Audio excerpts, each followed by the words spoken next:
Pakistan pink salt यानी कि सेंधा नमक का इस्तेमाल करके कैसे कमा रहा है करोड़ों रुपए और किस जगह बनाई जाते हैं और पिंक सोल्ट बनाने में कौन कौन सी चीजों का ध्यान रखना होता है।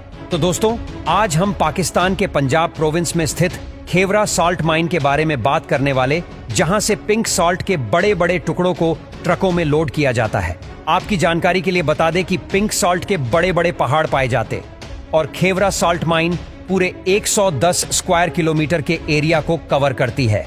खेवरा सॉल्ट माइन को मायो सोल्ट माइन के नाम से भी जाना जाता है। चलिए अब जानते हैं कि पिंक सॉल्ट के बड़े बड़े टुकड़ों को खदानों में से कैसे निकाला जाता है। दोस्तों, इस प्रोसेस में सबसे पहले वर्कर कई टूल्स का इस्तेमाल करते हैं ताकि पिंक सॉल्ट निकाला जा सके। साथ ही कई बार जेसीबी का यूज भी करना पड़ता है, क्योंकि कई सतह ऐसी आ जाती है कि वह बहुत कठोर हो जाती है। कई बार तो इस सतह को विस्फोट करके भी तोड़ा जाता है। विस्फोट के बाद जब ये बड़े बड़े पत्थरों में टूट जाता है तो इसको वर्कर की मदद से ट्रक में लोड किया जाता है। कई बार इन टुकड़ों को जेसीबी की मदद से भी ट्रकों में लोड किया जाता है। लोड हो जाने के बाद इसको फैक्ट्री में लाया जाता है, जहां पर सबसे पहले इसे अनलोड किया जाता है। जानकारी के लिए बता दें कि यहां पर हर रोज 300 मेट्रिक टन पिंक सोल्ट को इकट्ठा किया जाता है। अब हम जानेंगे कि पिंक सॉल्ट के इन बड़े बड़े टुकड़ों से कौन कौन सी चीजें बनाई जाती है। सबसे पहले जानते हैं कि पिंक सोल्ट से बनने वाले लाइटिंग इक्विपमेंट के बारे में।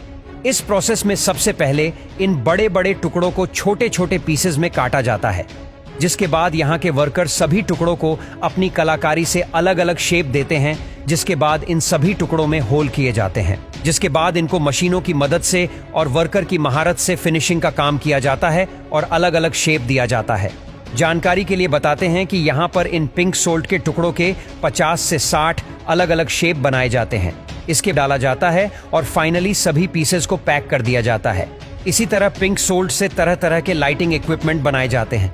कई बार पिंक सोल्ट के इन बड़े बड़े टुकड़ों में से स्क्वायर पीसेस के साथ साथ रेक्टेंगुलर पीसेस भी बनाए जाते हैं। इसका इस्तेमाल कई जगहों पर घर बनाने के लिए किया जाता है। जानकारी के लिए बता दें कि इसका इस्तेमाल घर की कुछ जगहों पर ही किया जाता है। ऐसा माना जाता है कि इसका इस्तेमाल करने से घर का एटमॉस्फेयर रिलैक्सेबल रहता है। चलिए अब जानते हैं कि पिंक सोल्ट के बड़े बड़े टुकड़ों से पिंक सोल्ट को पाउडर के रूप में कैसे कन्वर्ट किया जाता है। सबसे पहले इस प्रोसेस में पिंक सोल्ट के बड़े बड़े टुकड़ों को कन्वेयर बेल्ट के जरिए प्रोसेसिंग यूनिट में लाया जाता है, जिसके बाद इनको बड़े से होपर में डाला जाता है, जहां से पिंक सोल्ट के बड़े बड़े टुकड़ों में से छोटे छोटे टुकड़े बनकर तैयार हो जाते हैं। जिसके बाद इनको एक ऐसी मशीन में डाला जाता है जहां से पिंक सोल्ट के छोटे छोटे टुकड़े पाउडर के रूप में तैयार हो जाते हैं। इसके बाद इनको बड़े बड़े पैकेट्स में पैक कर दिया जाता है और साथ साथ इनको छोटे छोटे पैकेट में भी पैक किया जाता है।